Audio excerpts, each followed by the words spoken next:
What's going on, Bulls fans? Welcome to another episode of Chicago Bulls Central, your number one spot for everything Chicago Bulls related. On today's episode, we'll be doing our season predictions, this time for Patrick Williams. Hey, listen, I think like at this point, if you're in Bulls Nation, you either love Patrick Williams, you hate Patrick Williams. Who knows, man? We'll be getting into that conversation. We'll also be talking about Derrick Rose and the conversation around retiring his jersey and if he's done enough to be in the Hall of Fame. We'll get into all that and more on today's Chicago Bulls Central. You are now tuned in to Chicago Bulls Central, your number one place for all Chicago Bulls news and content.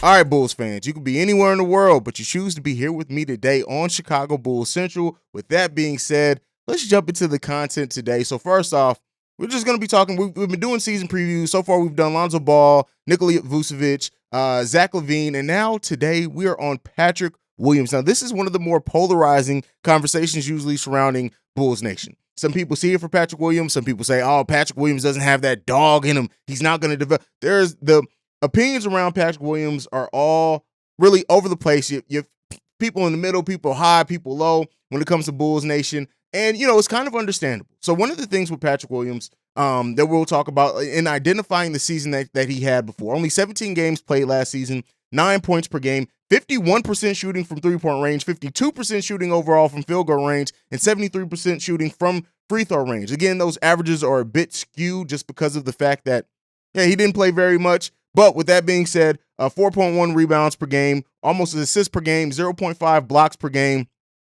And that is Patrick Williams' numbers from last season. Now, he did have a PER of 12.76, which isn't amazing, isn't bad, isn't terrible. But again, considering the small sample size, it's really kind of hard to really know how to evaluate Patrick Williams' season last season. Now, his career averages for the Chicago Bulls are actually pretty solid. It's very much like his season numbers. So it's 9.2 points per game for his career so far, 49% shooting overall from the field, 41% shooting from three-point range, free throw 72.9%, 4.5 rebounds per game, 1.3 assists per game, 0.6 blocks per game, and 0.8 steals per game. Those are Patrick Williams' career averages. Now, Patrick Williams for his career is a 112.2 defensive rating. We've already talked about if you get to that 110 area, that's pretty solid, right?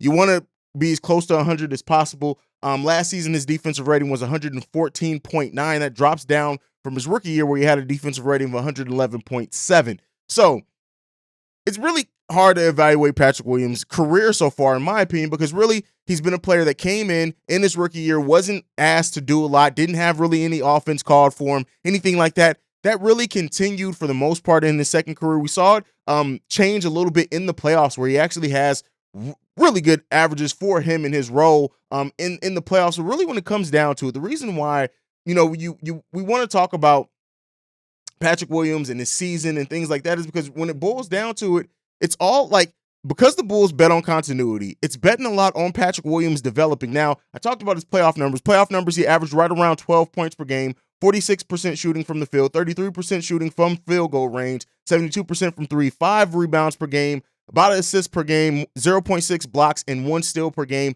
in the playoffs for Patrick Williams. He averaged about 30 minutes a game in the playoffs as well, his first playoff series.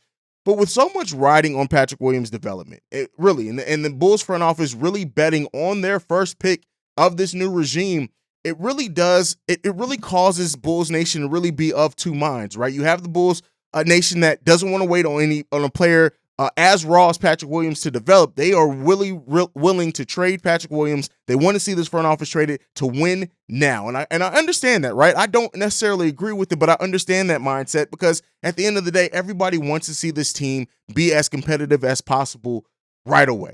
Now, on the flip side of that, the people who do want to wait on Patrick Williams developing, the ones that you'll hear say, hey, he's only 20 years old and things like that, it's because it's not about just the right now for everyone, right? We look at it and see over the course of 3, 4, 5 years, if Patrick Williams developed into the player that a lot of people think that he can be, right?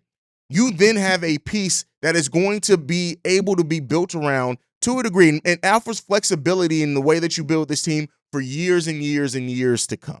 Then you also have people with the mindset of the way that Ayo Dosunmu came into the season. They want to see Patrick Williams give a little bit more of that to just not only just wait on it, but to kind of take the moment in a way. Agree with all of that. I can understand every bit of that. I can understand the complete spectrum of people with Patrick Williams.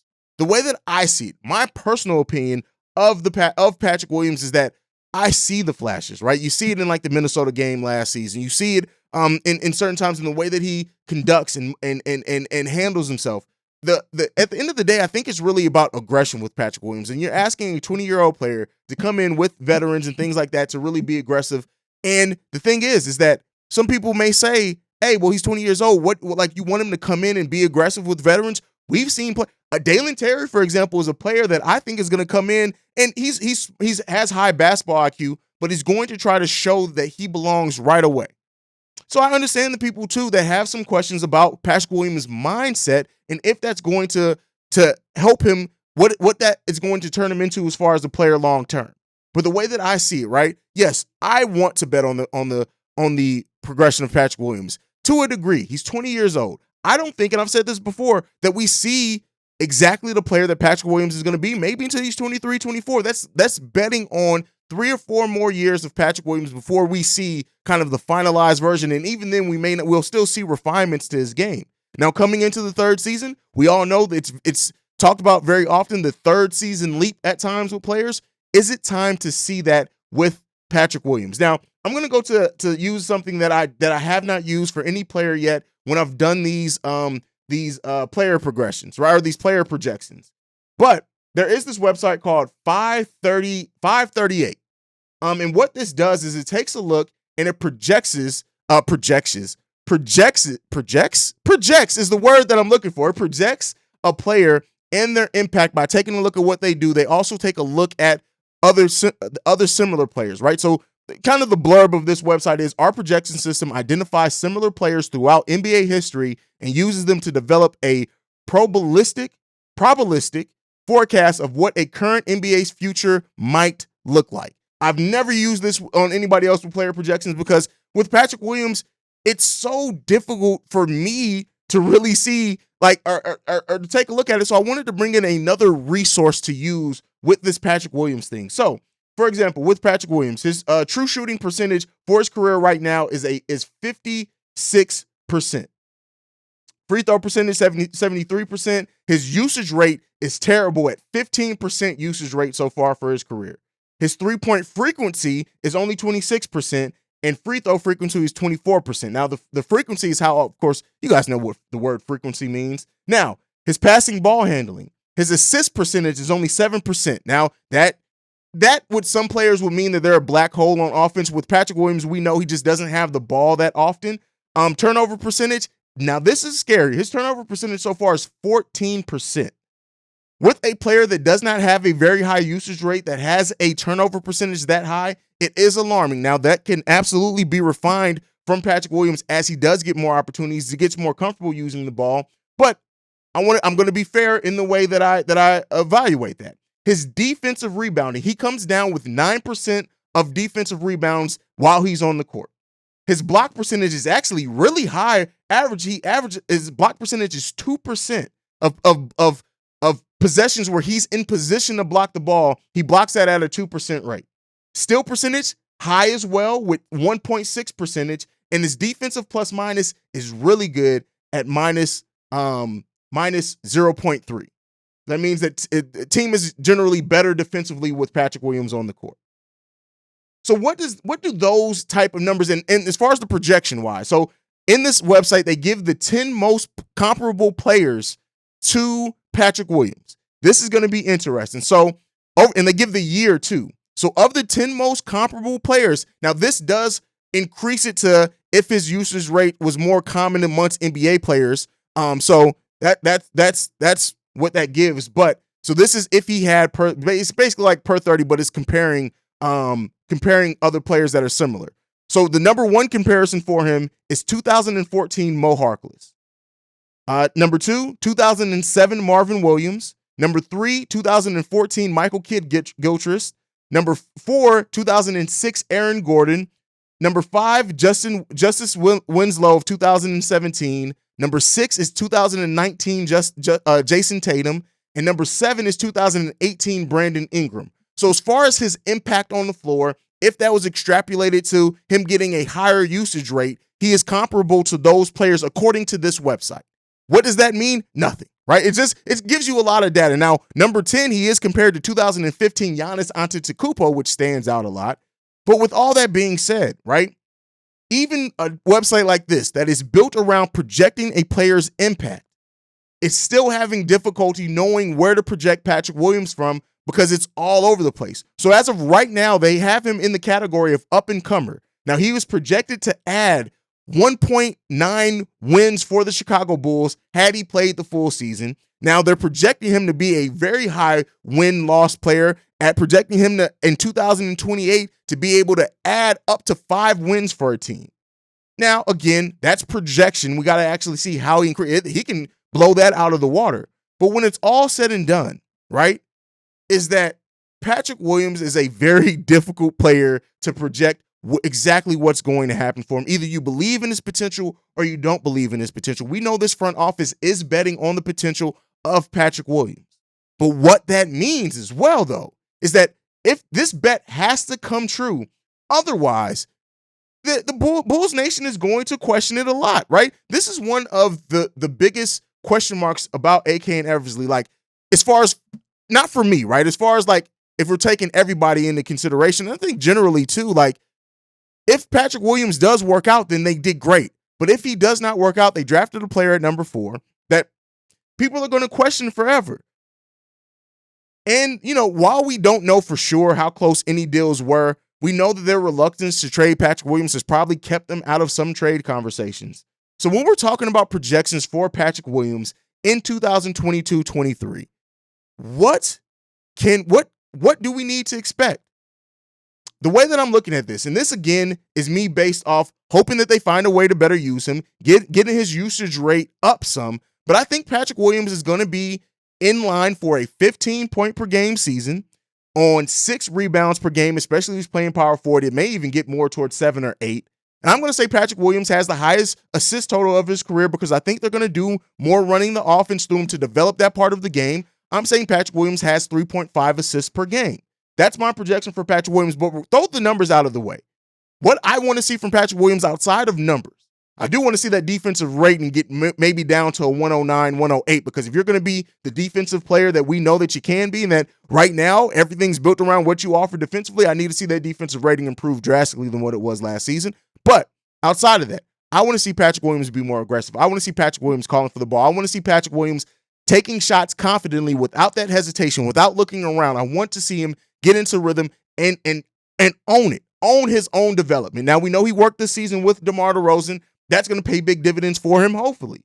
But we need to see that from Patrick Williams as soon as preseason starts, in my opinion. Especially if Lonzo Ball is not ready to go, you have another ball handler as Patrick Williams who you can run some offense and some half-court sets through. I need to see Patrick Williams, and as I've done with a lot of these projections, I'm putting some things on the coaching staff as well. They need to put this man in a position to develop his skills. He can no longer float around, right? Either make or bust Patrick Williams. Make or break. That's a better saying. Patrick Williams.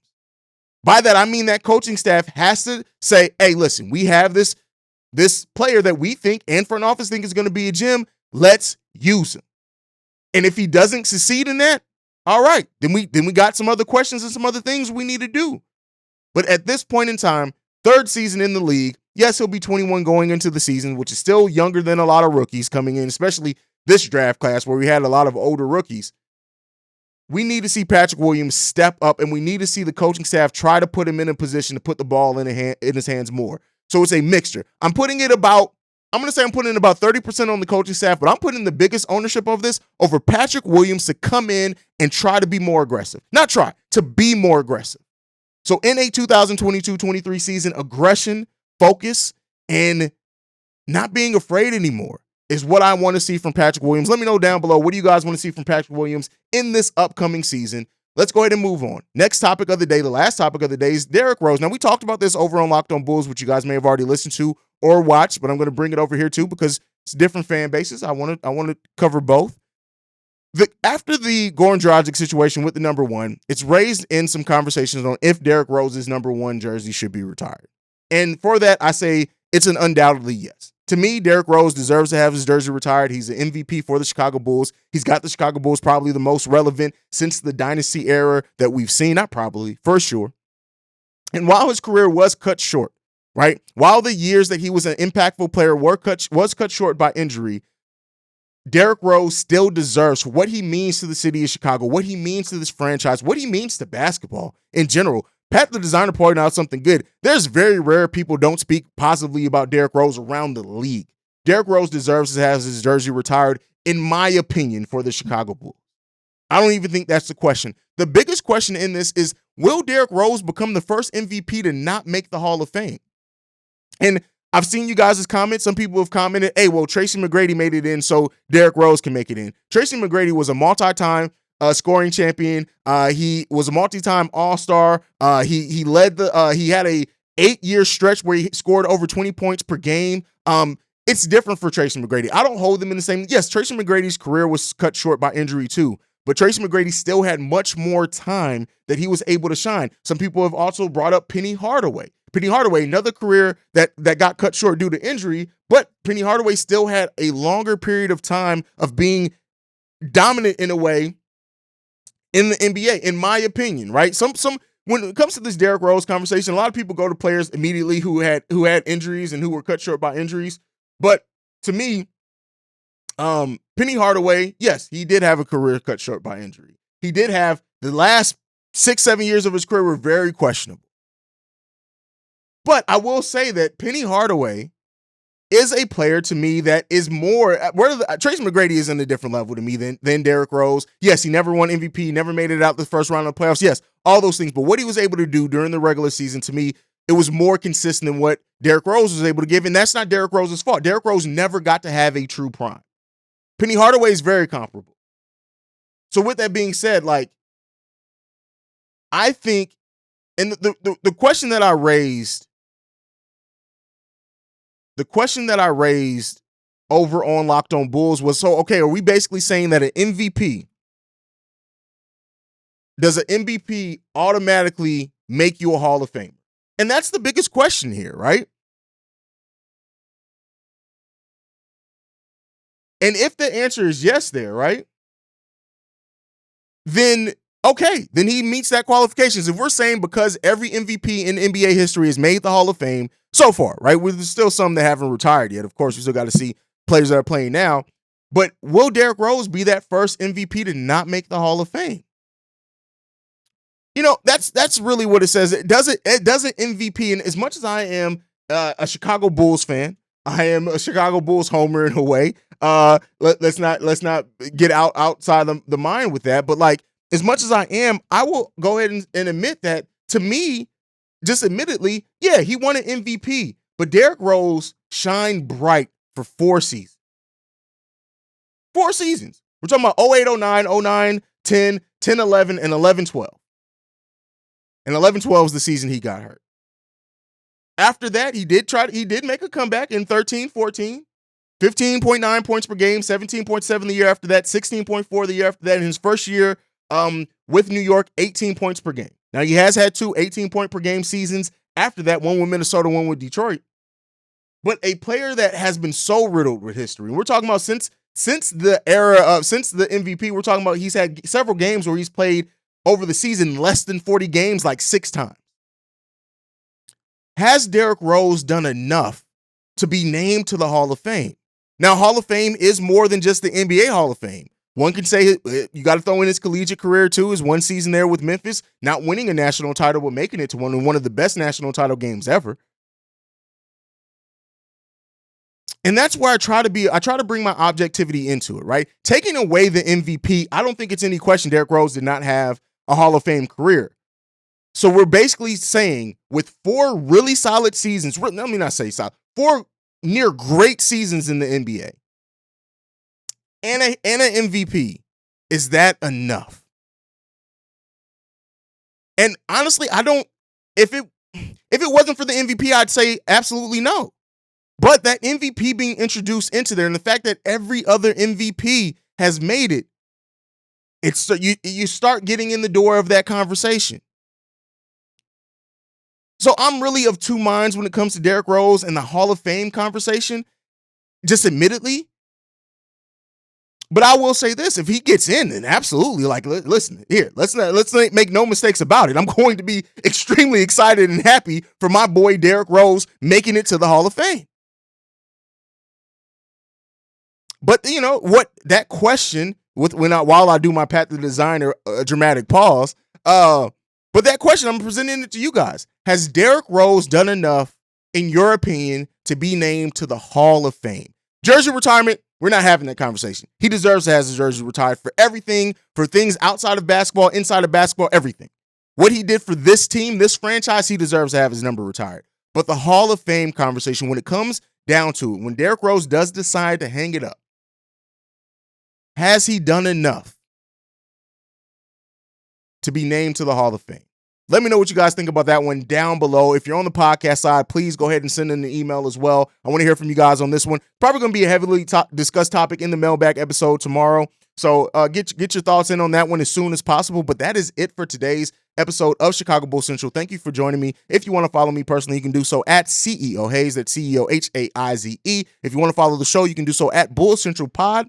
You can send us any feedback, questions, comments, concerns, bullcentralpod@gmail.com. And lastly, if you want to leave a text and or voicemail, the number to do so, 773-270-2799. Again, like I like to end every episode on, go Bulls. Love you guys. Peace. And don't just see red, people. Live red. Love you guys. This has been a presentation of the Break Media.